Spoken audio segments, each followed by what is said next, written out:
Protests and the pandemic. Demonstrations across Europe are being met with tough action as police enforce anti-COVID rules. But are some civil liberties in danger of being lost for good? This is Roundtable.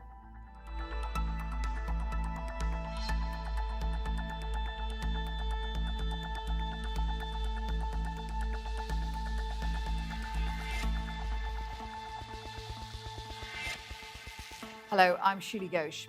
Confrontations between police and protesters in several European nations have heightened the debate about the right to peaceful assembly. There have been anti-lockdown protests in countries including France, Germany, Denmark, the Netherlands, Italy and Spain. But rules designed to limit the spread of the virus have allowed police to crack down hard. In the UK, a nurse who organised a socially distanced protest against low pay in the NHS was handed a $14,000 fine earlier this month. In France, police used tear gas during a feminist march on International Women's Day. In Greece, police were accused of using excessive force against migrant protesters, highlighting poor living conditions in refugee camps. According to international lawyers, some of these measures went beyond the permissible bounds for limiting rights during public health emergencies. Critics say the UK's new criminal justice bill is extending harsh restrictions on liberty, which the public have accepted as the price of suppressing the virus, at least for now. The British government claims it's merely trying to update laws in order to allow modern demonstrations to take place safely. But will authorities attempt to hang on to powers imposed during the coronavirus outbreak? And are civil liberties under threat? Joining us today via Skype from Johannesburg is Aarti Narsee, Europe Research Lead for civil society group CIVICUS. From Liverpool, we have Professor Kanstantsin Dzehtsiarou, Professor in Human Rights Law at the University of Liverpool. And in Paris, we have Capucine Blouet, member of the League for Human Rights and the Paris Observatory for Public Liberties. Great to have all of you on the show. Thanks for joining us. Aarti, let me start with you because the proposed legislation that's causing such a lot of consternation here in the UK at the moment, it's being justified as being a necessary update of hopelessly outdated rules for police on how to deal with protests. But it's been criticised as poorly thought out, a staggering assault on the right to protest. Do you agree with that assessment? I definitely agree that the policing bill, which is currently before the UK Parliament, is an attack on the right to protest. It's a major crackdown, and I think it falls into the narrative of the Conservative government. Over the past few years, we've seen that there's been a major crackdown on protesters involved in environmental rights, as well as Black Lives Matter protests for racial injustice. And as we saw in the last few weeks, the images unfolding at the Sarah Everard vigil, where people came to, show solidarity in relation to women's rights and in relation to safety of women, were policed and were faced with disproportionate policing by the Metro Police. And I think these images, are starting as they were, tell a story. And just to mention that, it's part of a larger trend that we're seeing in Europe, where the number one violation that we have documented as a CIVICUS monitor, which tracks civic freedoms, is that protesters are being detained throughout Europe. Yes, and I know that your group looks at the increasing tendencies of what's happening during these protests. Just to play devil's advocate, though, governments are saying, look, we are in a pandemic. You can't gather in people's houses. You can't gather in people's back gardens. So why on earth should we allow big gatherings on the streets? Agreed. The issue is, though, that, as per international law, these measures that governments are enforcing need to be necessary, proportionate, and they need to be non-discriminatory. And what we've been seeing, particularly in relation to the right of protest, is where governments have opened up certain sectors like restaurants, bars, and parks, allowing people to come together. On the other hand, we've seen that they've been cracking down on the right to protest and still continuously limiting the right to gather. And often these measures have been contradictory. So we've seen this in countries like Sweden, where, protests were limited to 5 people, but then people were allowed to go in large numbers to restaurants. And we've also seen that similarly in France. The second issue is that during these protests, we've seen there's a large amount of use of excessive force by police, as well as detentions.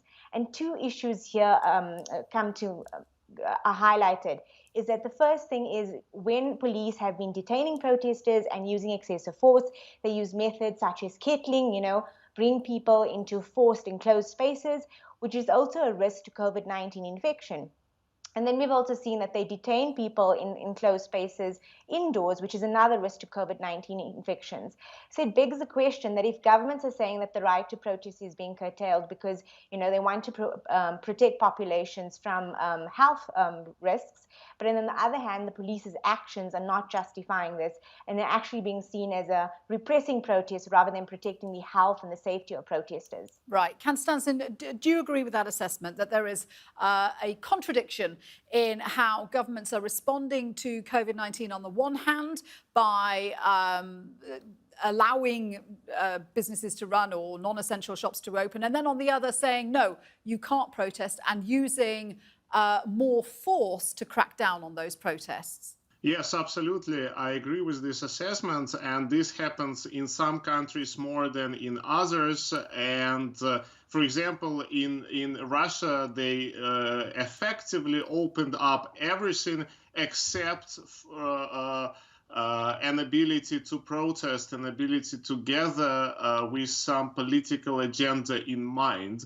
But I also wanted to mention that governments often use crises and emergencies as pretext to curtail rights, which will then stay with us forever. So it's very often through crisis legislation we get new restrictions, then that will have to be applied when the crisis is over. But I just want to pick up on that, because the right to protest and the right to freedom of expression is a human rights law. I mean, it is part of international law. So how does that tally with increasingly draconian powers?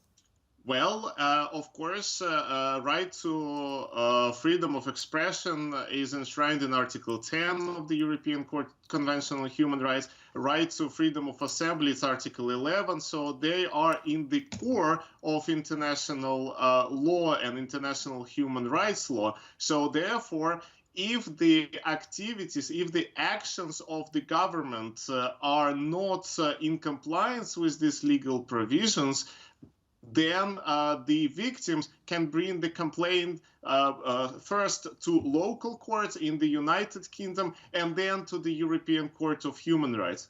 And of course, if the court decides that the actions of the government are not proportionate and necessary in democratic society, the court will find a violation of these rights. Capucine, let me come to you, because we've seen a lot of protests in France over some legislation that the French are extremely angry about, the Global Security Bill, specifically the article which allows police to be, which bans police from being filmed. How are those protests being handled by police? Because they've been accused of being very heavy-handed, haven't they? Yes, for sure. First of all, I have to correct a little thing. It's like you were speaking about the Article 24 of the Global Security Bill. Yeah. But actually, it has been rewritten by the Senate and also. So it actually has been rewritten. I knew that it was being reviewed. So in this case, the protests have actually had a positive outcome then. Maybe it has, but the fact is that they've now created, I mean, it has not been definitely adopted, but they've created a new offense, which is the provocation to identify police officers, which also involves their family. The problem is that we can't really know how this will be put into force, because this is very blurry. And how can we know if someone is provoking by filming a police officer to identify that person or their family?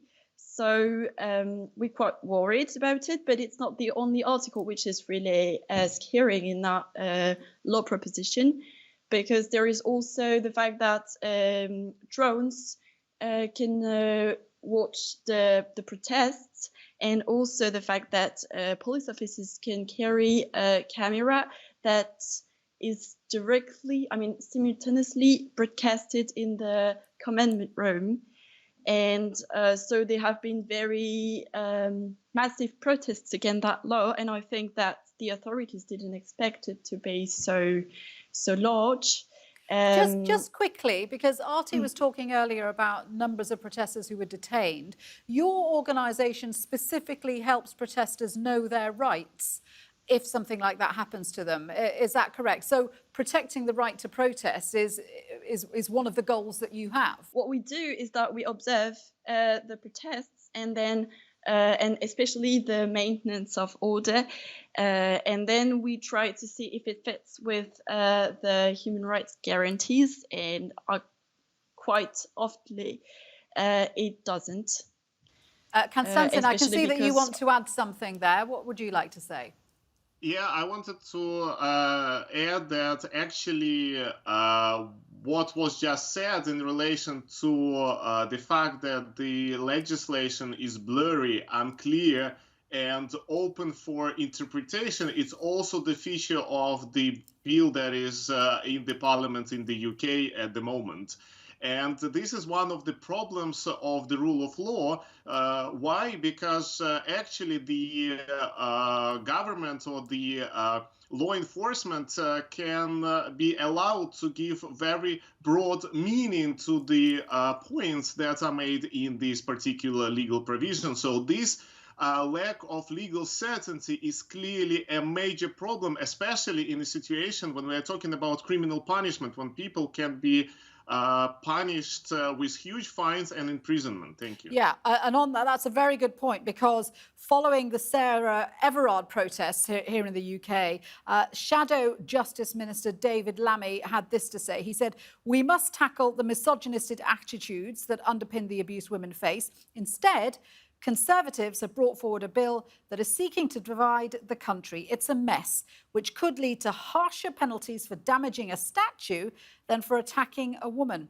Aarti, are we seeing this trend where there are increasingly harsh penalties meted out against people who choose to protest, even if you're trying to protest peacefully?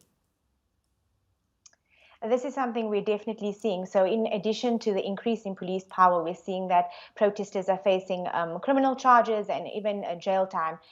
This was recently seen in Poland, where feminist protesters have been protesting against the total abortion ban, and we've seen that they've been facing charges of up to 8 years in jail. And I think the problem here is, as you've mentioned, the quote there by the shadow minister, is that the emphasis has become on securitization, where, for example, addressing the safety of women needs to be a change in attitudes. Dealing with toxic masculine behavior, for example, is something that isn't even being addressed, but rather we're giving police more powers, and they themselves are perpetuating violence against protesters and against women. Can we just talk a little bit about why it's so important to be able to protest? Because a lot of people might be sitting at home thinking, well, surely that should take second place to protecting public health at a time of a pandemic. Capucine, how important is the right to protest for democracy? Well, I'd say that it's fundamental in a democratic society, because it's a way to express one's opinions, and especially to be a counterpower, a civil counterpower to some measures that might seem very authoritarian, and especially at the moment where we have a kind of state of emergency, which is called a sanitarian state.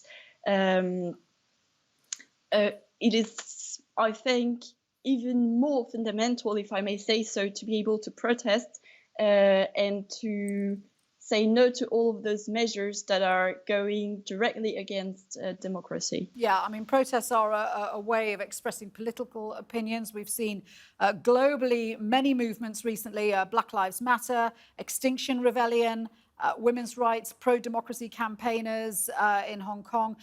Kanstantsin, do you agree that these protests are necessary to push for change? They are a necessary part of an open democratic state. Absolutely. And as I have already mentioned, they are protected under international human rights law. And this is done for a good reason, because sometimes the government cannot be accountable through normal democratic process. Well, I mean, election as the most normal form of accountability, but obviously people have to have right to go out and express their dissatisfaction. Of course, freedom of assembly is not absolute, and it can be limited in certain circumstances, but these limitations should be absolutely necessary in democratic society. The police should use only absolutely necessary force when they treat protesters. And we need to remember that crackdown on protest is the first step to authoritarian regimes. And we've seen this so many times, that the first thing that authoritarian regimes do, they prevent people from going outside and expressing their views on the current political affairs. Michael J. Abramovitz, the president of Freedom House, presented a report, Democracy Under Lockdown, in October 2020. This is what he had to say. Governments in every part of the world have abused their powers in the name of public health, seizing the opportunity to undermine democracy and human rights, which is quite a scathing indictment about how the public health is being used to enforce more draconian measures. Aarti, I think what is quite worrying is that although we'd expect this from right-wing governments across Europe, it's happening in democratic nations as well. Definitely. And, you know, while we often cite the example of Hungary that passed the Authorization Act in the middle of the pandemic, allowing the government to rule by decree, in the UK, we're seeing today in the Parliament where the coronavirus bill will be debated on whether it should be renewed or repealed. And non-governmental organizations have raised extreme concerns about the draconian powers that this act gives, but also the amount of criminalization that it has led to of individual citizens, and have been called for this act to be repealed.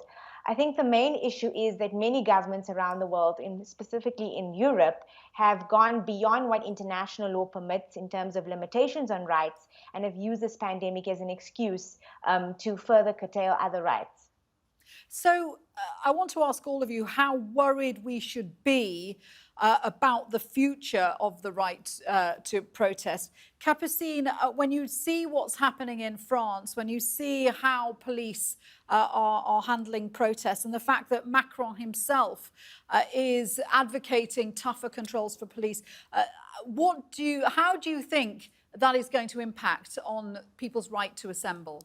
Well, I'm actually very worried, first by this law proposition, the global security law, and secondly by the national scheme of maintenance of order, which is strongly demeaning the right to protest and human rights in general.